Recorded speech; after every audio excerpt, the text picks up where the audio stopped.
G'day and welcome back to another episode of Tagged, a vodcast out of AFL Studios, proudly recorded on Wurundjeri country. I'm Ruby Slasher and joined by my co-host Sarah Hosking. Sarah, how you going? Very good, thank you, Rubes. A wonderful weekend we've both had. Great weekend. And today we're going to be just charging through. We're going to be talking about dumping people by text, whether it's acceptable, the ugly side of trade period. We know the boys' trade period has just wrapped up, and also our wins on the weekend. Winners are grinners. We'll get straight into it. A really good win by your Tigers on Friday night. It was. We took a nice trip up to Cairns. It was KB, our skipper, our beloved skipper. It was her 50th game. The weather was 33 degrees and sunny. So we played at night time but got the 4 points after a couple of losses. So absolutely stoked. Were you blowing in that weather? I mean, well, we played at night time, so it actually cooled down a little bit, but it was all right. I've definitely played in worse. Yeah, okay. How was Cairns for starters? How was the atmosphere up there? You probably only get, one game a year up there? Yeah, well, I think it's Hawks' home game, so it's one of their little affiliations, but I loved Cairns and the atmosphere was great. There was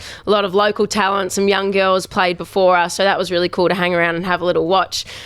We actually jumped on the plane. Now, this is debatable. We were on the plane with Hawthorn. So we played against Hawthorn. I hate when the AFL do that because they do it with interstate trips sometimes. Surely. 100%. They put you next on the plane with the other team as if it couldn't be any more awkward anyway. I know. And then you'd think the layout of a plane, you would put one team at the front, one team at the back, but then you go who goes where, because I'd say front of the plane is obviously a little bit more superior than the back. Yeah, winners at the front. So they did, yeah, exactly. Well, that's what you think on the way home. On the ladder. But we ended up side by side next to Hawthorn. So we were on the left side of the plane, Hawthorn were on the right side. So you're literally looking on the other side of the aisle and you've got your opposition there just before you're about to play. So a little bit awkward. But then we take a walk down the back of the plane on the way over and we find a boys' footy trip heading to Cairns. Now, I don't know. Loose, probably already a few deep at the airport. Rowdy. So they were so rowdy. But you think about all the girls. So you're hydrating as much as possible. Everyone's needing to go to the toilet at least 2 or 3 times and you've got to go past this group of footy boys every single time. Now, all the girls are chatting them up. I was going to say, or they're chatting the girls up. I know if it was Collingwood, Sarah Rowe would be back there with her sparkling white teeth trying to charm the pants off them. Who's that in your team? Well, in our team, Grace Egan, 100%. Oh, of course, it's green. Redhead Grace Egan. And then from Hawthorn, it was a Ketch McCourt-Chewett. Now, Ketchy is out the back of the plane chatting these boys going, you need to get down to the game. Everyone virtually had said to them, come to the game. So we're just having a laugh. You know, they're going to be pissed for the whole weekend and they'll be off doing their own thing. Yeah. End of the game, we then get around the crowd and the Dale Footy Club boys have turned up to our game. Stop. How good is that? It was outstanding. And they would have been blind too. They were absolutely smashed. Now, that was my conversation to them because I'm edging them all on at the time going, who's going to be best on ground? Now, as I'm walking around and I'm saying hi to them, one of them goes, can I have your footy boots? I haven't handed a pair of footy boots out this season at all because it's highly annoying. You then need to get another pair. Right. But I said on one condition, if you do a shoey. So unbelievable. I've taken both shoes off and my nice Puma boots. I've given them to the boys and they've both done a shoey. I got vision of it. And then the next day I've been sent a message from one of the boys and they've turned up to Silly Sunday wearing the boots. Oh, what legends. So at least they're getting a little bit of wear out of it. Oh my God. But also sorry, I didn't watch your game. We had training that night. Did you play well? Because this is becoming a little bit of a thing. I know that at our games, you're looking around at the crowd and there's signs everywhere. Can we have your boots? Like players, and can we have your boots? I had one on the weekend and I was like, I actually need my boots for my foot, like these particular boots. They're specifically picked to help me play footy at the moment. So I'm like, guys, I'm so sorry. I'm turning down like these 8-year-old kids. I've just crushed their dreams. You feel horrible. Right, but it's actually becoming a thing. It is because I don't know whether it was in the men's season this year or it started with the AFLW, but someone has given a pair of boots and all of a sudden it's gone berserk on social media and all these kids are now wanting to take boots. So you feel absolutely horrible. I feel like if I'm not giving someone my boots when they ask, oh, sorry, I'll come back and see you later. Oh, my God. Well, how about those legends? Dale Footy Club. Yeah. Unbelievable. Give them a little shout out. Yeah, sure. give them a tag. Yeah, Why we'll not? tag them. But look, what else? We're talking about tagging. Yes. You've had a bit of an awkward encounter. You've had a week to sit on it, okay? Don't. I actually have like butterflies, but not the good kind. Yeah. I know where you're going. So you last week, we spoke about how do you go tagging, bit of a moral dilemma, if you will. Tagging people you don't know, other players in the league in posts, or collaborating, trying to do a collaborative post, which for those who don't know, a collaborative post is when you and another person can both share on your Instagram feed the same photo. So instead of posting separately the same photo, you can both have in on it.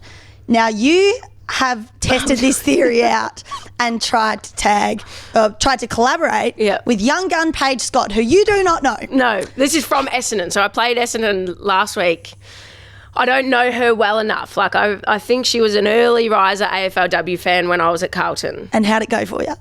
I hate it. This is literally social suicide. Like, I don't think you understand. Like, everyone in the room, anyone that is listening right now can probably understand the anxiety that you get when you tag someone or collaborate with someone and you don't know if they're going to, because we haven't discussed this. So Paige and I did not discuss this. Well, of course you haven't discussed it. You're not mates, Sarah.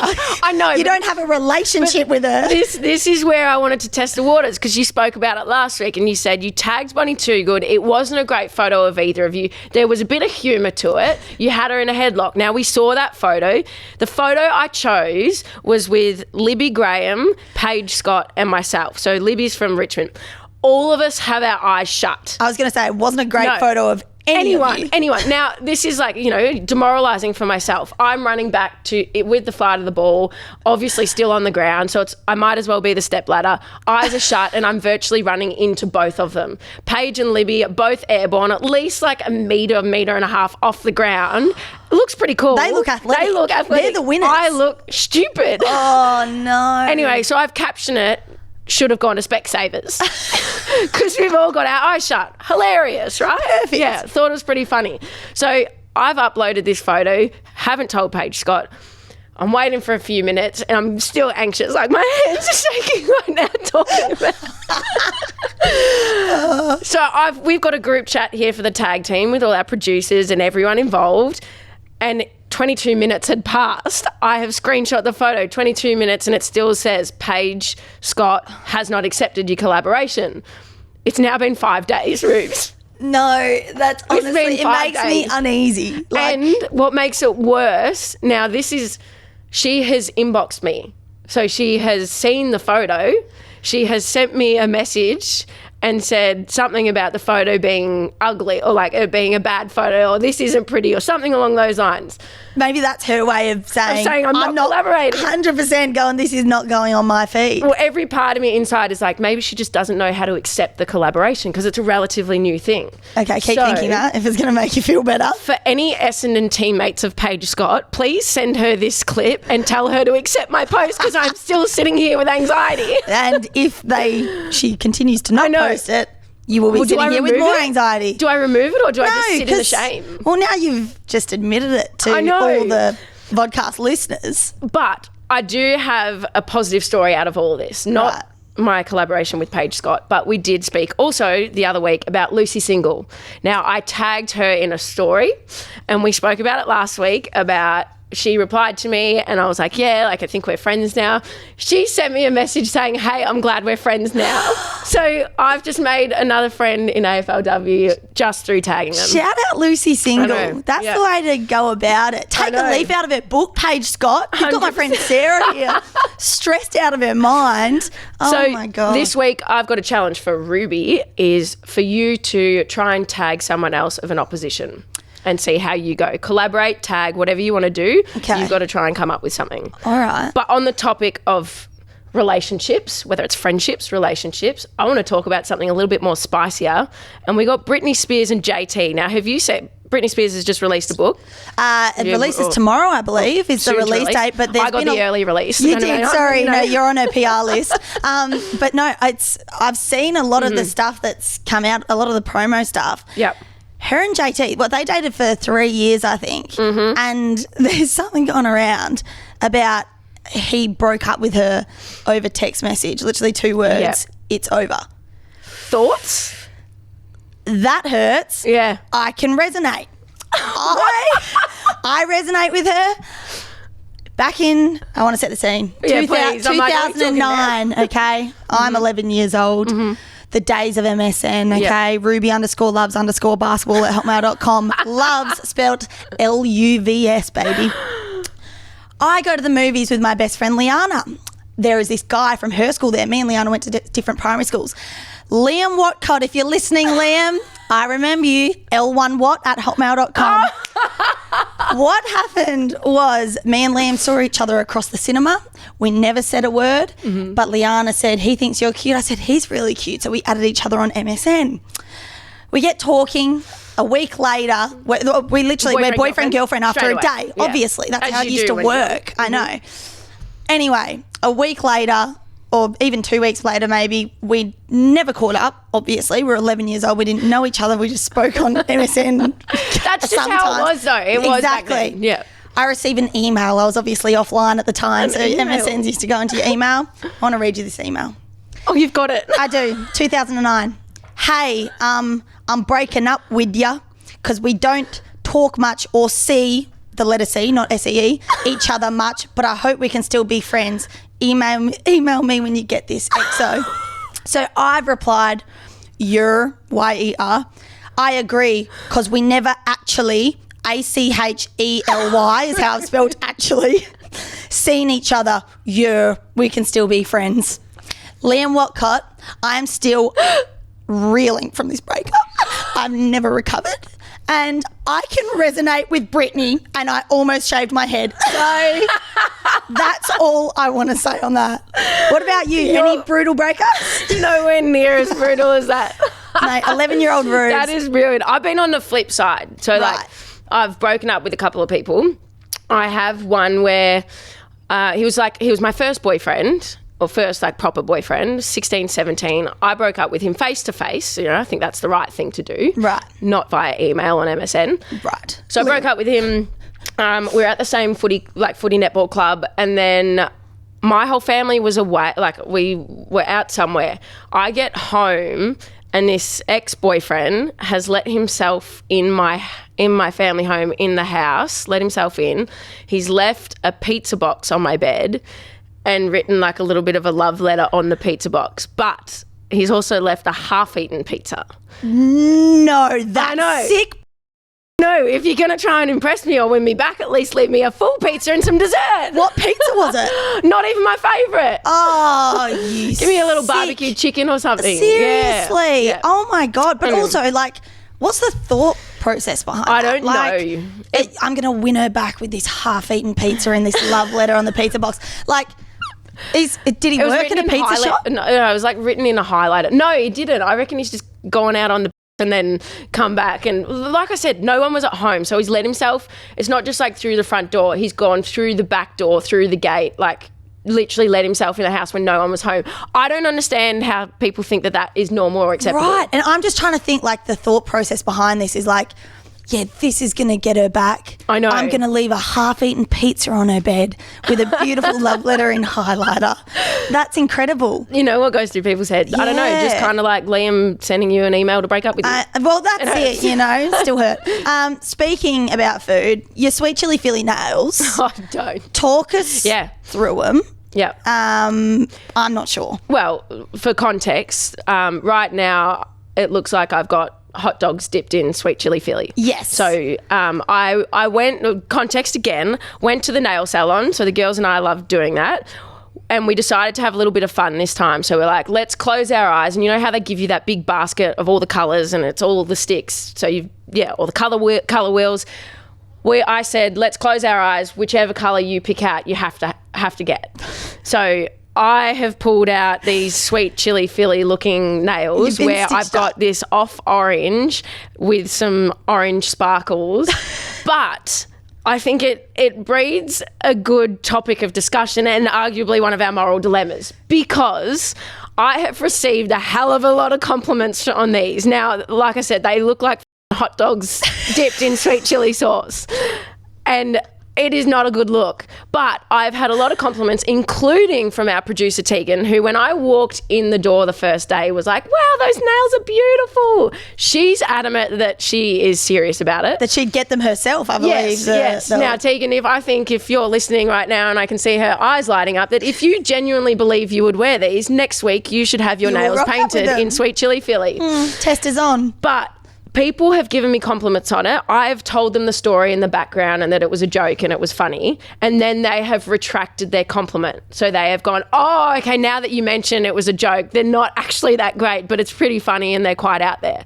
Right. So my moral dilemma for you, Rubes, is it acceptable to compliment someone if you don't actually like the compliment you're giving? Well, I mean, just talking to this exact situation, Tegan, I was in the room when Tegan complimented them and my face wasn't quite agreeing with the compliment, and I pretty much said straight out, yeah, it wouldn't be for me. I believe it was around about the words. I'm not too sure about them, but I was honest about it. Yeah. But I did wait until someone else gave you a compliment on them, so it softened the blow. Yes. You know what I mean? I think on this, it also depends the person. Yeah. It depends how close. So I think everyone likes to be made to feel good. Exactly. You don't, what's the saying? Nothing nice to say, don't say anything at all. Exactly. But if it's my best mate and you look like an idiot, I'm telling you look like an idiot. You know? I do love the idea that you're walking into a room, like as in, it might not be my fashion taste, but someone has obviously put in a lot of work and a lot of effort, like Carol at work, she comes in and she's brought this new scarf that is completely hideous, but she obviously really likes it. Go off, So Carol. I'm like, Carol, oh my God, you look amazing today. And Absolutely. that lifts her. 100%. So I am all for a compliment, especially if it's intended in the right way. Absolutely. Yeah. And it's like Mean Girls, where is it Mean Girls where they're like, oh Burn my God. book. Yeah, exactly. No, there's something where they're like, oh my God, I love that skirt. And she's like, oh my God, that skirt's so hideous. And it's like that's not on. Yeah. Because it's ingenuine. Where I think making someone else's day better through a compliment, whether it's meant wholeheartedly or not, they are then, as long as they know, they walk away a little bit taller. Yes, they walk away a bit taller, and that is I'm all for it. 100%. Absolutely all for it. Well, Sarah, it's been an interesting few weeks in the footy world. The trade period for the men's wrapped up, which we'll speak about in a second. But I actually want to pick your brain here because you've been in their shoes. You've been involved in the women's trade period. You were at Carlton for 4 years. You've now been at Richmond for 4 years. Take me back to that decision to move clubs. You were an inaugural player, played in that very first game, Carlton Collingwood. What was your feeling around that time? What did it take out of you mentally? How did you come to that decision? It was a horrible time, for something that's meant to be so exciting. You go to another club. I mean, everyone does it differently. Sometimes you're pushed out. I wasn't pushed out, so it was a decision that I was making as well. But I just remember the anxiety I had around feeling like I'm letting people down. And it was letting people down at Carlton. It was, I didn't want to say goodbye to all these people. I love the people and I love the club. But again, ultimately, at the end of the day, I've now been given different opportunities and other opportunities at Richmond to play. So I think the hardest part was not just the inner sanctum and I guess the locker room areas. It was my teammates, the staff, but then it was the supporters as well. And this is on a smaller scale to some of the AFL stuff and what the boys go through, but it was just I remember calling every single teammate and then nearly every single staff member, but then also feeling as soon as that came out, we had this really cool connection with a lot of the Carlton fans and supporters. And I still do to date now, but that initial feeling of far out, I've let these people down and they're going to be heartbroken. And at the time they were. Did you cop it at all? Social media and all that sort of thing? There definitely was. I was lucky because, again, the relationship I had built with some of those really big AFLW supporters and Carlton supporters, I think I'm petrified that they're going to hate me, and when I move that they're going to hate me. And I think there's been an argument the early years of it's probably shifted now, but an argument around loyalty in those early years, and that there couldn't be loyalty because and I still actually think there can't be because while the competition is so it's growing, it's growing, and while there's teams that still aren't as competitive as they need to be to make it an even competition, you need your best players moving, and that's the only way that happens is getting them from established teams. So I think that's a really interesting one, but it's so interesting to hear your point of view on that. Well, you've got arguably one of the biggest AFL trades that has just happened in the last week in Jack Ginnivan. Like, that would have been huge, and you're inside the locker room tea. Like, yeah, I think it's an interesting one with Guinea. I think like, I'm mates with Guinea. I've had no more than a message with him to say, you know, happy for you, hope you're going all right, because I feel for these boys so much. I think I guess I want to look at it in a way of the pressure that is put on these boys. Guinea's what, 2021? Yeah. He has this massive opportunity to go play for the club that he supported growing up. Now, this is their job. Like, this is their job. The same way that you're a teacher or you're a sparky, you're a tradie, whatever you are, that you get paid an amount. And if you get a job offer from elsewhere that is higher paid or a better experience growth. for you, You're opportunity, you're going to take that. It's not even a second thought to set up your future, everything, right? You wouldn't blink twice. You literally wouldn't blink twice. You're thinking about future you. And I think for the AFL men, this isn't their career for the rest of their lives. They've got 17, 18 years, if you're lucky, in this business. So they need to make decisions for themselves, for their career, the way they're going to get opportunity. So I don't even want to just make this around like Guinea and his decision, but more so around, I think it's a bigger conversation around the toxicity of fans in the AFL, because I think it's a treatment. It 100%. Is literally the treatment. I think there are fans in the AFL who, when Guinea ran on the field, every game that I was at watching Collingwood this year, the roar that you heard was insane. Now, the fans are a big reason why the game is as great as it is, because their passion and their love that they put into their clubs is dedicated, incredible. Like, it makes the game what it is. It wouldn't be it without it. However, when you've got fans that are so supportive and all this, and then it gets announced and you see the comments under this post. This is a 21-year-old kid who would be reading these comments. As you said, it was a hard decision for you. The AFL the men have a bigger huge telescope on them, right? Everyone's watching their every move. I don't know if you read any of the comments, but it was actually just disgusting. And I mean, you just have to look as far as Jason Horne-Francis as well. And when, speaking of, he was the number 1 draft pick, played at North Melbourne, decided to move to Port Adelaide, was it last year? Yeah, last off-season. And the amount of hate he copped as an 18, 19-year-old kid. Like, you're forgetting, this guy is arguably one of the best players in the competition, or in that top breed of players. So people, I feel like it's almost like fans and supporters see them as grown men. Like, you are put in a limelight and you're seen as a grown man and someone that is almost untouchable and indestructible. Yeah. Yet you're forgetting that this kid is an 18-year-old. Guinea is only 22. Yep. These players are kids. 100%. Like, so when you're copying from the all supporters, angles. Every angle, like, you don't understand. I don't think anyone understands the damage you're doing. Now, you might be one person, like, for anyone that actually listens that's ever done this. Now, I hope that our listeners, they're not those kind of people. But if you sit there and you know someone, or you sit there and you think you've ever gone to social media and you've commented something that is in no way helpful to that person. Now, opinions are great, and I think don't take that and detract that from the game. And support is great, and your opinion on, I guess, games themselves and footy clubs, like, that's good. When you're personally attacking someone with horrendous comments, like, it is.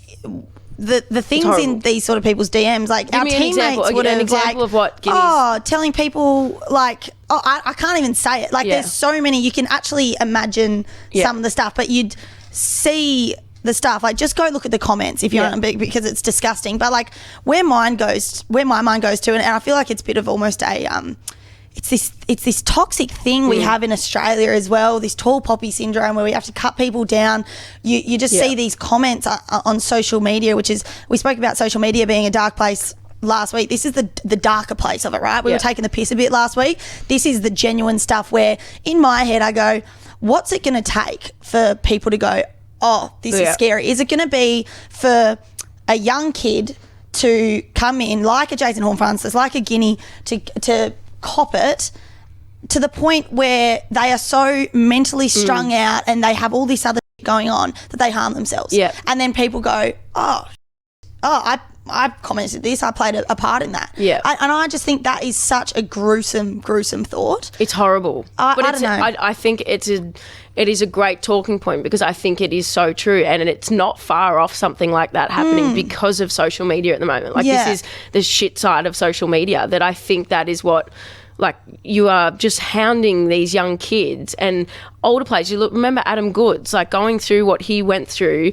the abuse, like it was horrible. And I just don't think people understand the damage that they can cause just from making comments. Yeah. But try and understand or have a bit of perspective on what these young players are going through, because it is life decisions. Imagine you're going to work every day and you're an apprentice and you've got your tradie abusing you every step every day, no matter where you go down the shops, I text and you. Someone knows that you're a tradie and you're about to move sites. Yep. You know, it's pretty grim. But yeah, look, I just think all we can say is if you're commenting that stuff, have a really good think about what you actually think that does to a person like that, and whether if it got to something as serious as, you know, someone harming themselves, how would you feel about that?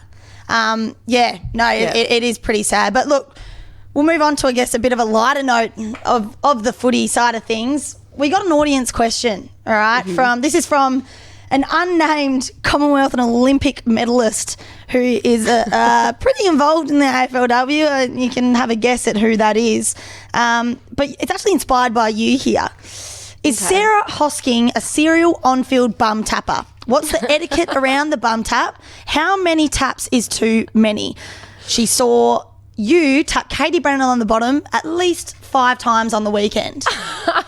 What's your thoughts on this? What is bum tap etiquette? I didn't know that I was a bum tapper. Like, I know that I do it, and I think naturally I'm a shorter player, so sometimes it's harder to reach people's heads, or, you know, you go for the high five, you run the risk of missing the head. It's awkward. Bum taps are easy. You're just getting around the girls. On the weekend, might I add, and I'm going to assume that this person might be Nick Livingstone, just in that amazing list of accolades, and they only go on. I've also heard she has a boat named after her too. She's got a few things that I wonder if swimmers get around the bum taps too. So Nick, you could probably tell us later on. A bit less clothing, a bit risque, I reckon, with the swimmers. But it was Katie Brennan's 50th game on the weekend, so I gave her a bit of extra love. So I she think deserved it. She definitely deserved it. A bum tap for every 10 games. Yeah, and I think, look, I'm all for them because I think it's just like I'm excited, get around it. I actually didn't realise I do it that much. So yeah, I'm a big bum tapper. Yeah? Like, yeah. I think I actually bum tapped our male assistant coach as I was on my way to the bench to the starting lineup on the weekend, which roles reversed. You get in a bit of trouble. But it's just like a natural. To be fair, I was buzzing because it was like my first game of the year. I was just like smiling, so pumped. So I was just up and about. Like, speaking of first game of the year, Rubes, it was. How did you go? Yeah, good. I mean, I just sort of, my mentality was just like, you don't have to go out there and blow anyone's socks off. Get out there, get your first hit out of the way. Yeah. Just play your role and get stuck back into it. Because, it's the last game I would have played was the semi-final against Crows. Didn't get to play any scratchies or anything. So, pretty happy with how it turned out, and to be able to get the win against Geelong and set up the back end of our year. Loved being back out there. It was bloody awesome to see you out there and just having a little run around, get the bum taps around all the girls. I know, bum taps all around. I felt like Oprah, but with bum taps. You get one. Get here, coach. So to answer that, bum taps are acceptable. I think so, yes. So now we're going to go to our tagged list. I want to get back onto it. What are you tagging this week? Is it a cafe? Is it a book? Is it... I'm actually tagging something that has saved me so much money recently. A coffee machine, my beloved coffee machine. It is the best investment I have had possibly ever. Brand? Breville Barista Express. Was this a freebie? No. Okay. I just heard there are a few girls, Katie Brennan. Katie Brennan. No. Well, I'm not at that level yet. I was, and I'll tell you, I was honestly buying 4 coffees a day, more so even for the experience. Like, it's so nice to go for a coffee or whatever, but I was probably buying 4 coffees a day, which in Melbourne, you're looking at $25. It's now $5 or $6 for it's criminal. Small coffee. I have almond milk. I have a large every time. At $1? Yeah, exactly. At $1? So I was, ridiculous amounts. That is adding up to $150 a week, right? So I was like, you know what? I'm buying, I think it was like a $700 machine. I was like, I'm investing in this. Investment, girl math. Yes, girl math. Exactly. I make the money back. Yeah. And I get beans from my favourite coffee shop in Perth because whenever I go out in Melbourne, I get a different coffee experience. That's Breville Barista Express coffee machine, one of the best on the market. Get around it. All right, Breville, if you're listening, Sarah Hosking still doesn't have a coffee machine. What about you? What are you tagging? Well, last week I went on a hunt to find Melbourne's best acai bowl. I haven't had one yet back in Melbourne since, obviously, with a bit of travel and the weather's been pretty house. But I did get an acai bowl in Cairns. Right. Now, Muddy's Cafe in Cairns, this acai bowl is arguably one of the best ones I've had. Right, yeah. good so toppings. The consistent, great toppings. I know the toppings were the a problem. granola, they had these little like puffs on top as well. Ooh. There was a little bit of peanut butter, some fruit, fresh fruit. It was delicious. And then the consistency of the mixture on the bottom, it was smooth but also cold, like elite. What are we giving it out of 10? Like, is it topping the list so far? Top the list, 9. It's at a 9 because I think that there could be better. I would have liked some coconut yogurt with it. Okay, yeah. Right. Yeah, or a little bit of something. But, like for the first one, love it. Well, I'm loving being on this acai bowl journey with you, Sarah. Yeah, thank you. Me too. So again, please, I have had a few messages come through about the acai bowls. So heading out to Templestowe, at some stage I'll head out there. I think it's Hole in the Rabbit or Rabbit Hole or something. Right, okay. Going to go check that out. Someone sent me a message, but anyone else, keep sending them through because I will get around them. How good. Yeah. Anyway, Roops, that wraps us up today. So thank you all for listening. It's been great to have you back again for the week. But for those listening at home, make sure that if you haven't, hit like, subscribe, and make sure you leave us a review on iTunes or Spotify. And, of course, tag us in stuff. Yeah. Send us messages. 100%. If there's anything you want us to talk about, anything you want us to see, give us a tag, maybe a collaborative post with Sarah. Who knows? Yeah, but I will collaborate. Actually, that's a good challenge. Why I reckon not? I'd collaborate with someone if someone they did. completely random. But I got to be in the photo. Yeah. Righto, guys. Talk to you next week.